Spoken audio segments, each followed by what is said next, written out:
Hey, hi, welcome to my channel. My name is Chastity. Here we talk about beauty, entertainment, celebrity, books, movies, anime, TV shows, and kind of anything else that garners my attention this week. And today we're going to do something we haven't done in a while, which is a book review. So this week, the book we're going to be talking about is It's Not Like It's a Secret by Misa Sugoria.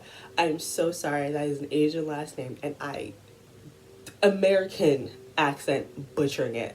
I do apologize. So, we are introduced to our main character, Sana, who is first generation Japanese American living in Wisconsin. Now, Sana had been living in Wisconsin for her entire life, but now at the age of like 16, her father got a new job in California at a startup company, so now they're all moving.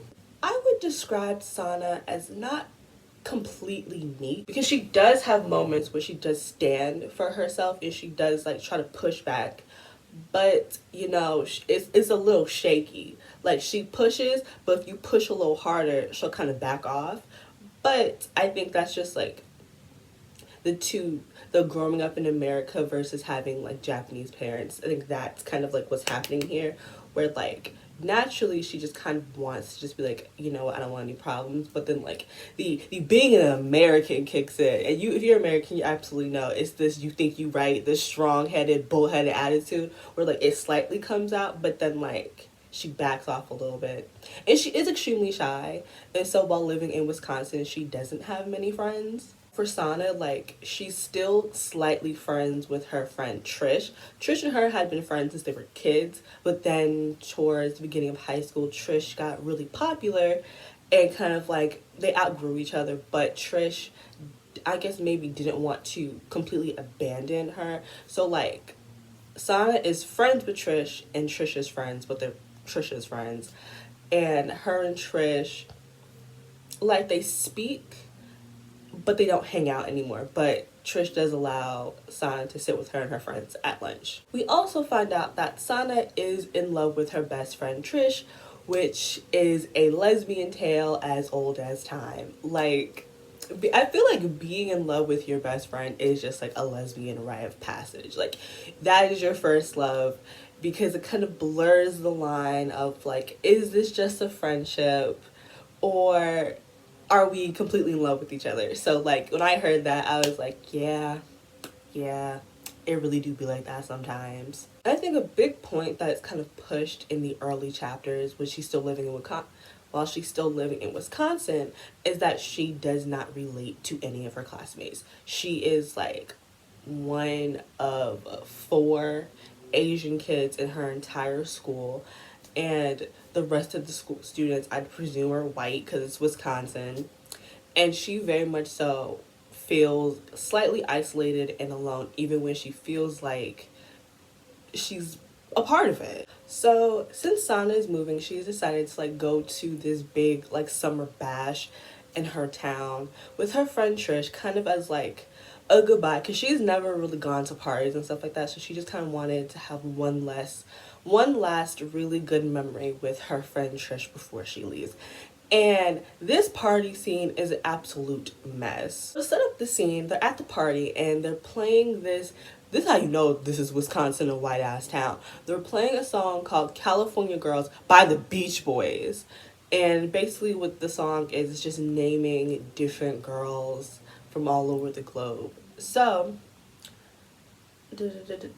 when they get to Midwest Farm Daughters, we all raise our arms and scream our Midwestern hearts out. We scream for good old-fashioned Midwestern values and hospitality, for prairies and for cornfields, for the heartland.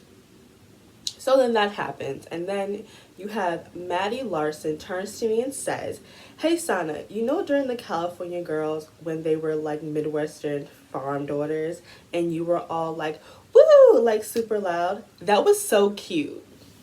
"Well, I'll never get to do that again," I remind her. I'll look like a freak if I yell for Midwest when I'm living in California." "Oh my god, Sana, you look like a freak yelling for Midwest now," she giggles. Everyone laughs. "I mean, you do not look like a Midwestern farm daughter." A dense, cold fog blooms in my chest, and all I can do is stare. "Oh, honey, we're not being mean. It's just so sweet," Trish says. it's like you forget that you're like Asian or whatever. I totally forget too, but that's good, right? It's like, doesn't matter that you're not white, you know? You're like one of us. I guess I mumble, listen, listen. This is a great example of like white people who don't think they're racist but are fucking racist, because what does a Midwestern girl look? If you could explain to me what a Midwestern girl look like without being racist, I'll give you $20, because that's exactly what they're trying to do. They're trying to be like, well, like, you're not white, so like it's funny that you think you can be Midwestern, and it's like There's no way to look Midwestern outside of fashion. Like, I get like people who live in different areas dress a certain way. Like, I'm from Jersey, we dress a certain way in Jersey. Like, and you can always I can tell when someone's from Jersey. Like, you can always do that. But that's not what they're implying. They're implying because since she is Asian, not white, she cannot be Midwestern, which is bullshit, because to be Midwestern, or be from the Midwest, you have to be born and raised there, which she is. And I assume that like her time living there was filled with these types of microaggressions, and praise her. Sana deserves a medal for growing up in Wisconsin, because I was very fortunate to grow up in a town with like Black and Latino people. So like I've really never gotten like that type of racism. Like I've got like microaggressions as you get from being around other minorities, but like not from white people, because I feel like it feels different sometimes coming from a white person than it does from another person of color. Because when another person of color does it to me, I'm just like, babes, they don't like you either. So this hostility you have towards me don't do nothing for either of us. But she's surrounded by white people, and I can just imagine just years of hearing shit like that, because I would have kicked Maddie in her throat. Are you serious? Like, I'm leaving. Like, I'm getting this hostility before I gotta go. There's also a scene where like Sana kisses a boy and he was very aggressive and gross, and ugh. We moving past that. So we fast forward to Sana's first day in California. She's going shopping with her mom, picking up like stuff for the house. They end up going to Bed Bath & Beyond, my favorite place to go. And there is when she sees this girl who just puts her in a trance. When I tell you it was love at first sight for Sana, and she was like trying to talk to her in front of her mom, which I know was difficult, because listen, I be trying to talk to girls in front of my mom, and I'm just like, compliment, but not too many compliments. But like, you see I'm not straight, right? Can't you see that? Can you see that? But they have like a cute little moment, I guess. I know for Sana, like, she definitely was like, wow, this is California. Also, Sana also comments on the fact that like seeing so many like diverse people, not just like Black people and Latino people, but a lot of different types of Asian people, like she was like, this is where I belong. And I'm happy that she felt that way, like seeing people that look like her, because it is really important to have people that look like you and can understand you. So I completely get why Sana was so excited, like when she got there and she saw, not only seeing Asian people, but hearing them speaking their languages, and not having people side-eye them, because it's just like, that's life. I know she was talking about how like when she would be in Wisconsin and her parents speak Japanese, the not stares they would get, which I know exactly what type of stare she means. Like, that used to bug her, but now she's like, wow, I can be like outwardly Asian, and I'm just like, baby, babes, I'm so happy. That diversity bleeds over to her new high school, which is also extremely more diverse than her old one used to be. Not just like white kids, but Latino kids and like Black kids, as well as like a whole slew of Asian kids from different parts of Asia. I know that like she was very excited to see that. Like, she was actually like super hype about that, and she actually ends up meeting a group of Asian girls, and kind of from that point forward, that becomes her clique for the rest of the book. And hold on, I'm gonna make sure I say the names right. So we have Eleni, Hannah, and Reggie, and they kind of create a tight bond when they first meet. And again, they become like her friends for the rest of the story as they go through this journey together. Also, on her first day, she actually sees the cute Latina girl that was working at Bed Bath Beyond. Her name is Jamie, and she kind of tries to go over to her and talk to her, but it is the most cringe-worthy thing because like Sana walks up to Jamie and is like, "Oh my god, do you remember me? Like I was at Bed Bath Beyond and we talked and that," and I'm just like, "Girl, she was on the clock. You were not the only person she saw that day." And it was so awkward. It was oof. I felt the awkwardness, and I hate secondhand like secondhand embarrassment is actually worse than being embarrassed. Like it might just be worse because it's really painful to witness. You're just like, no, Sana, no.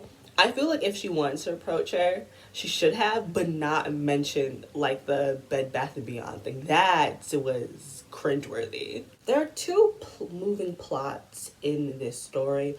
The first one is Sana coming to terms with her sexuality, and the second plot is her father's cheating. Now, a few years ago, Sana had seen text messages on her father's phone that were very incriminating from an unsaved number with a lot of kissy emojis and things like that. As well as then a few years after that. So Sana and her mother do not have pierced ears, right? But her father had bought a pair of pearl earrings. Who are those for? Sana actually ends up taking the earrings, which I know that's right, and hiding them because why is Miss Gurley getting nice things? So we can also assume, and we do end up learning and confirming that they moved to California for it, so her father could be close to this woman. Now, Sana's mother is aware. There's also a lot of racism in the book amongst the students, amongst Sana's mother, and it's all very blatant in your face. I kind of think the point of that is to make us, the readers, feel very uncomfortable with ourselves and actually sit and think about the things that we offhandedly and casually say that are actually very racist. And I think this book does a good job of showing that, how even as minorities, we fall into the game of racism and we do the same things that white people do, and we push the same stereotypes that were created to keep other people down against them. And I do like that, and I really wished we stuck more so with that than the actual romance of the book, because it just feels like Sana and Jamie just kind of fall for each other very quickly. Like especially for Jamie's part. Like for Sana, I get like for Sana it was love at first sight, but for Jamie it didn't feel like that. It didn't really. I don't really understand why Jamie fell for Sana so quickly, and like I get like maybe the whole trope that like lesbians fall in love really quickly, but this didn't make any sense because it was just like friendship, friendship, friendship, and then one day Jamie put her hand on Sana's leg, and then that was a wrap. Like I don't think they did a good job like making their relationship seem real because it just seemed way too fast. Now, before I get more into like the story, there is a character who I desperately want to drag, and it's fucking Christina. Christina is a goddamn bitch, and it makes no fucking sense. Christina, off bat, hates Sana. I'm talking about she hates Sana from Sana's very first day at school when she like walks up to Jamie, introduces herself again, and like Christina was rude as fuck. She said a small ass comment that would have. Sana's a very nice person because Christina consistently would attack her. Christina attacks everybody actually, which makes me wonder how the fuck she has friends, how the fuck she has a boyfriend, because it's not like Christina is just mean to Sana and like people she doesn't know very well. She is mean to her own actual friends. Like she is like a pit bull. Like she will just bite you and like attack you for absolutely no reason. And in my opinion, I really don't care about like what happened before the book, like things that like we have not physically seen. That stuff doesn't matter to me. It's what's happening in the book. And so I don't care that Christina was able to help Jamie's family before, because like, but she's a bitch now. Like and also Christina is also very racist towards Asian people in particular. And this is my issue with Jamie. Christina forever has a slick ass comment to say about Sana and Sana being Asian or just Asian people in general. And Jamie just like, Christina, relax, chill. And then admittedly, Christina says something, not Christina, Sana does say something that is ignorant. But like everyone, but she jumps on, not jumps, but she does like get very stern with Sana with her comment. But I'm like, in my opinion, that was just a tit for tat situation because like Christina forever is on Sana's ass. Sana can't breathe around Christina, or Christina will roll her eyes at her, or say some shit under her breath, or just be rude and gross to her. There are times where like Sana even states like she was hanging out with Christina and her friends, not Christina, she was hanging out with Jamie and her friends, that including Christina, and they were having like a discussion and conversation, and Sana refused to speak because she was so afraid of being attacked by Christina for having a difference of opinion. Like she was sitting there with her girlfriend's friends, sitting on pins and needles because she was afraid that if she spoke up, she was going to be attacked. And I'm just like, Jamie's a dummy for this, for not being aware of the fact that her friends are racist. They're fucking racist. But like everyone in the book is racist in a way, you know, as you are as minority living in America and having the biases pushed onto you. Like her friends say a lot of ignorant shit about Asian people in front of her Asian girlfriend. She don't do shit. But the one time Sana finally speaks up and kind of gives it back, and not even gives it back, but she does mess up. I will say Sana's comments was messed up. The only person to get consequences in any of this really is Sana. And she uninvites her to hang out with her and her friends that weekend. And we'll get into that whole mess later. But it's really crazy to me that, like, honestly, Sana's better than me. Because I think by, like, the third time I was hanging out with my girlfriend's friends and Christina was giving me this attitude, I would have simply asked her if she wanted to fight. Because you can tell, like, she wants to. So it's just like, I mean, would it make you feel better if we just, like, square up in the corner real quick? Because you're not going to roll your eyes at me. You're not going to say rude shit to me. You're not going to, like, low-key bully me because I'm hanging out with your friend who's my girlfriend. You know what I mean? And I genuinely do believe, like, Christina has never got her ass properly beat, and this is why she acts this way. Because there's a type of behavior of a girl that's never been fucked up, especially girls named Christina. I'm so sorry for watching this and your name's Christina, but your fellow Christinas make it bad for you. Because something is always wrong with a bitch named Christina. A girl named Christina forever tries to fight people. Forever. And it doesn't make any sense. There's something wrong with the name. There has to be. The energy that comes with being named Christina are the people that forever be wilding out for absolutely no reason. Although I do blame a lot of the transgressions in this book on, you know, Jamie, it would be very remiss for me not to state that Sana is a dummy bitch. Like, she absolutely is the most sheltered individual you've ever met. And a lot of the things that happen are also her fault, but not completely.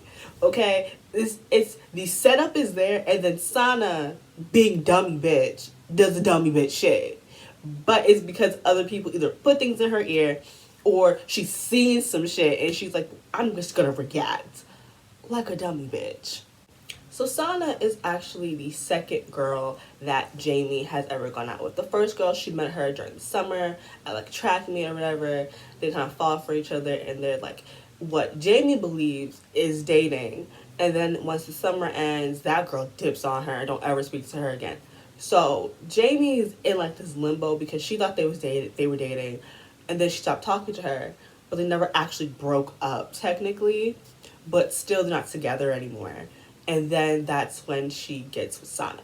So like I mentioned, Sana was supposed to hang out with Jamie and her friends at a track meet, but because of the comment that Sana had made, again wrong, but also like, how many times can you poke a bear? So Jamie kind of like uninvites her because the atmosphere is gonna be bad, and Christina is unstable. She really is. She's not there, and guess who pops up? Jamie's ex-girlfriend. And mind you, this is like a public thing. Like, they're out in public where her ex-girlfriend kisses her and Jamie kisses her back in front of everybody, mind you. And everyone sees. And Sana's friends tell her before Jamie has a chance to. And this is where I think Jamie fucked up first. Jamie should have been at these school entrances that Monday waiting to see Sana.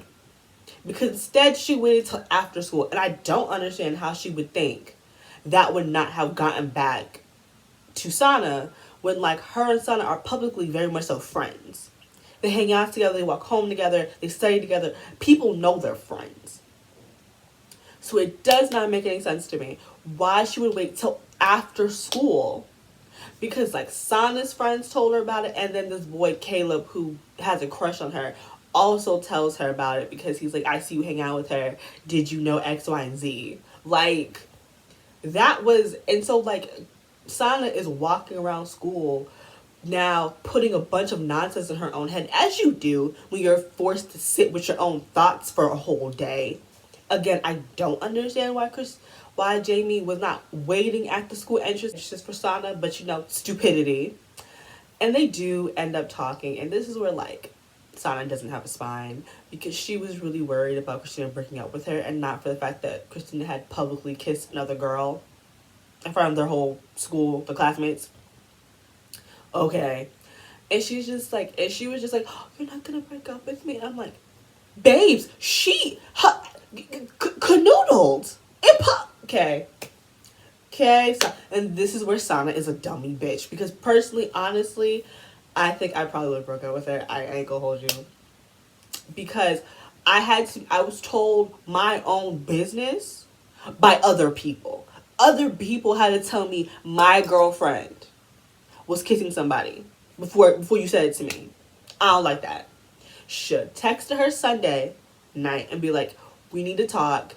Meet me before school starts, X, Y, and Z. It should be dealt with then and there. Not wait for a whole day to go by and then be like, oh yeah, like, I need to tell you something. Like, too late, bitch. The whole school done told me. So, they now have hashed out the whole kissing thing. She says that, like, her ex kissed her first, but she kissed her back, but just for a second. I would beat her ass. Anyways, she then tells Sana that she is going out to dinner with her ex-girlfriend's family because I guess her dad's on the board of admissions or something at Stanford, and he could write her a nice letter of recommendation. So she needs to go to the dinner. Sana allows her because going to Stanford is her dream. Again, I would have simply just broken up with her because going to dinner with our exes, cool. Now, Sana's friends are team break up with Jamie, which fair. She kissed another girl, her ex-girlfriend, not that she seems to not fully be over in my opinion. But while they're having this conversation, something really weird is happening. So like Jamie and Sana's relationship is known to Sana's friends, right? And when it happened, like she told them, they seemed pretty supportive and like fine with it. You know, at first they were just like, I can't believe like you're like lesbian, you're Asian. How can you be lesbian and Asian? And they had that kind of conversation. But after that, they seemed pretty fine with the relationship. But now they're having this really weird discussion with like Sana about like, well, how does she really know she doesn't like boys? Like, has she tried it? And this like Sana rebuts with like, well, how do you know you don't actually like girls? Which is, thank you, because like, how do you just get to be straight? There's no question. But Sana's lesbianness is in question for what? And they kind of basically force her to go on this group date with Caleb so like she can see if she actually likes him. That is so fucking gross. And in those places, like, I get why these girls are her friends, because for the first time, like, she's able to relate to other people who get having Asian parents and get Asianness. So like, I understand being their friend, but like, this right here would end our friendship because I told you I don't like boys. Why are you making me go on a date with a boy? But at this group date, they go to this place that's like a bowling alley / ramen shop, which I feel you put your hands in bowling balls, then you eating ramen. I don't like those optics. Maybe because I'm living in Rona now. But anyways, while they're on this date, group date, Jamie's out to dinner with her ex's family. And like Sana texts her and Jamie does not get back with her. Okay. Okay. Like, she actually ends up finding the girl's social media. And it looks like her and Jamie are on a little date. Like, there's no parents around. It's just them at this fancy looking restaurant eating good. And I'm just like, so it's just, so before I could get maybe why she wasn't texting back, like she was talking to her ex's dad. Ex's dad's not there, so why can't you answer your phone? And then the ex posts another picture of her feeding chocolate covered strawberries to Jamie. You eating chocolate covered strawberries with your ex, bitch? Sana, better than me. Cause I would have beat Jamie's ass. Are you fucking with you? You like, it wasn't even like they was eating them together. Like, no, the ex had the chocolate covered strawberry in her hand and she's feeding it to.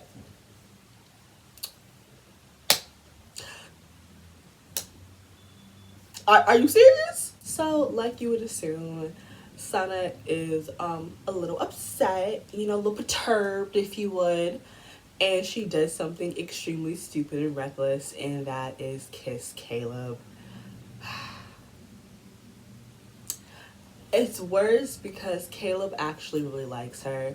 Like, Caleb through the entire book has definitely like had like a really big crush on like Sana. You could tell. I don't think she wanted to believe it, but like that's what was happening. And not only was she hurting Jamie while doing this, which I feel like rightfully so. I'm a tit for tat type person. That's why I don't date, because you hurt me, I hurt you worse.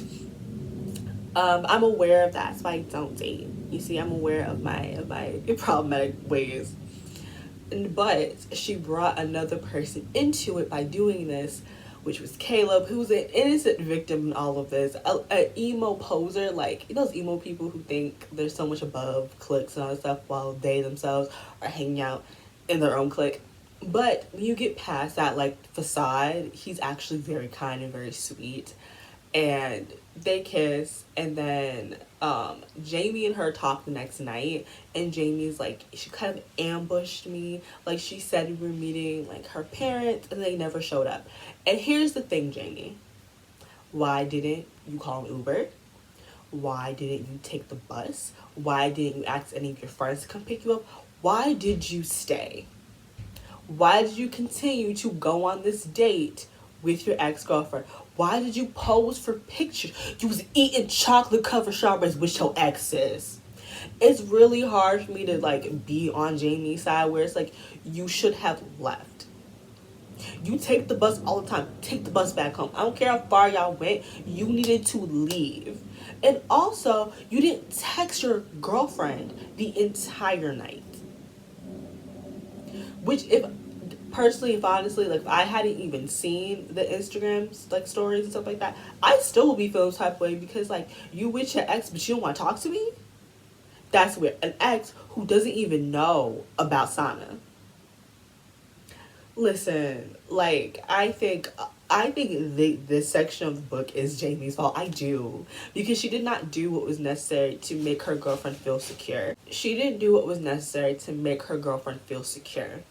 And that is why Sana acted the way she did. But that does not excuse Sana's behavior, which she did was absolutely wrong. But I think after reading the book and getting a sense of Sana's character, she would have never kissed Caleb if what was happening wasn't happening. You know what I mean? Like, that behavior was a response to these actions, and I feel like without those actions, we wouldn't have gotten that response. So again, both of them wrong. Like, they both wrong in their own ways, but again, I feel like this was put in motion because of what Jamie had done. Because I don't believe she would have kissed Caleb, because she was very adamant she did not like Caleb. And she said she kissed him because she wanted to be with someone that actually liked her, and she felt like Jamie didn't like her, because she felt like Jamie was still in love with her ex-girlfriend, which I would believe that too. Like, these actions feed into that little monster inside his head that is insecure and unsure. Now, these next actions Sana does, this her own fault. Where she goes on another group date and she kisses him again. I don't know why she did that. Sana. Sana, why? And then we get Monday morning. Um, Jamie gets her little gift. And then Caleb walks up and like kisses her. And he says, well, you're my girlfriend. First of all, this is where Caleb is weird. They never had a conversation about dating. They kissed like 3 times, I think. But there was never an active conversation. So why do you think she's your girlfriend? That's a little crazy. A touch insane, in my opinion. We don't have a conversation, but I'm your girlfriend now. That's weird. Second of all, kissing again. I don't believe in like kissing people in public without having their permission to do that, because again, not everyone is for public displays of affection. So y'all didn't even have a conversation, but this your girlfriend. And then this is where the whole like blow up happens between Jamie, Sana, and Caleb. And then Sana, does her groveling to get Jamie back. She actually reads a poem to her in front of her whole class, which was sweet, I guess. But I mean, y'all both messed up. So it's like, I feel like a lot of people who like read this book don't like Sana. And like, I get not liking Sana. I really, really do. I don't really feel like she grew much in the book at all, and I just feel like she's just so reckless with her decisions. But I feel like Jamie don't get enough heat because the motion, like I genuinely do feel like that Sana would never have kissed Caleb if Jamie wasn't being kind of shysty. You know what I mean? Like, I really do feel like Sana gives me very tunnel vision when she likes you, because she was like in the biggest denial about Caleb liking her, even though it was right in front of her face. Like, anybody and everybody knew Caleb had a crush on her, but she was just like, no, I only like Jamie. So I do feel like she gets very tunnel vision when she has feelings for people. So I do believe that this section of the book would have never happened if Jamie wasn't also being a dummy bitch. Because I feel like they're both dumb in their own ways. And I feel like Jamie's actions made absolutely no sense to me, because you went to dinner with your ex, then you found out like she lied about her dad being there, and then you stayed and did photo ops. And then don't talk to your girlfriend when she's texting you all night. Like, that was a recipe for disaster. But again, Sana is still, the control of her own reactions and emotions and feelings, and she should not have used that to then kiss Caleb. That does not excuse her behavior, but it gives context to this behavior that I don't think would have happened if Jamie was not with her ex-girlfriend. Because I really do, because when they had the conversation about the ex, Jamie didn't dispel Sana's insecurities. Sana still felt like if her ex wanted her back, Jamie would go back. And I feel like that night had confirmed it in her head to her. Again, I don't feel like it was right for her to kiss Caleb. Caleb is an innocent party until he decided they were dating without her permission. Now Caleb got what he deserved. But I do feel like what Sana did was completely wrong. But I get why she did it. And it wouldn't have happened if Jamie did not do what she did. Because I don't know. I have a habit of liking like the most least liked character, because usually I can see where they're coming from. I get Sana as being, very sheltered and having Asian parents and having the Japanese upbringing she had, and seeing her own parents' relationship. I definitely feel like that influences her a lot too, with watching her dad very much so cheat on her mother, and her mom just being fine and saying that, she's never going to get a divorce from him, and that, like, she's willing to basically give her husband to this other woman because of everything she went through. And I'm just like, I don't really feel like Sana has the best, like, foundation for a healthy relationship to start with. And I definitely feel like that bled into her and Jamie's relationship. Now, I would like to say that this is not that good of a book. I feel like it had the bare bones of a really good story, and it was not executed properly. But I am aware that at the time, because this book's to be like 3 years old, this was this author's like writing debut as like a published author. So I feel like that comes into play a lot. Because I feel like we like when you talk about the book, it seems pretty good, but when you sit and you read it, it's not. No. It's not that good of a book at all. But again, I feel like the bits and pieces, the bones, have a lot of potential, and I'm willing to read this author's like newer stuff because this was their first like published writing. So I want to believe they've gotten better. I can only assume they've gotten better. So I feel like I would let's give that a try. But like the book itself is not good. I wouldn't recommend reading it unless you two like to be frustrated while you read. Cause I do, it's fun. It's fun because then like I stop my friends like you won't believe what I'm reading in this book. Like I get to do stuff like that. I find that fun. Again, I'm a connoisseur of bad books and bad TV shows. Like I enjoy it for the conversations I can have. But like the book, you don't need to read it. I think this video is much better than reading the book. I'm so serious. Like, I'm saying that because it's my video. It's a good video because I made it. But I'm also saying that because, like, the book, in places, it's, like, it's fast-paced in the relationship aspect and then it's slow everywhere else. I think it drags a little bit. Because I read this book, because this is a book in a long list of books that I decided to read about queer characters, and I thought this book was interesting because we're dealing with the queerness as well as the racial aspects of being like minorities, but still feeding into racism. So again, bare bones of a really good story, not executed properly. But like, as I was saying, I have a whole slew of like queer like love stories that I'm reading. This was one of them because like I told myself this year I was gonna read like queer love stories. That I was going to leave the straight people's business alone after reading like Danny Brown because that was a really good book, mind you, really good book. But I was gonna read queer love stories. Now a queer story that I think is 1,000 times better. Now the romance does kind of take a backseat to the actual plot of the book, but once we get into the romance, it feels right. It doesn't feel rushed, even though the book takes place in a single day. The romance feels way less rushed than what we have with Sana and Jamie. And the book I'm talking about is They Both Die in the End by Adam Silvera. That book is amazing and fantastic. I'm not going to like spoil anything about it because I love a good spoiler. But I think just by the title, They Both Die at the End, you can kind of get a sense of what's happening here. And I definitely believe if you want like a good queer love story that maybe isn't fully about the love, but you can the relationship as a whole, I definitely recommend reading that book. It's so good. So yeah, that's pretty much it. This is kind of like my review slash rant of this book. Again, I do feel like there's a lot of good parts of it. It wasn't well executed, as well as by this time, the day this is uploaded, I should have started the Underground Railroad on Amazon Prime. Again, like I said in my them movie, my them video, I'm not against slave movies and slave TV shows, stuff like that. I'm against just the unnecessary, gratuitous violence that's almost pornographic.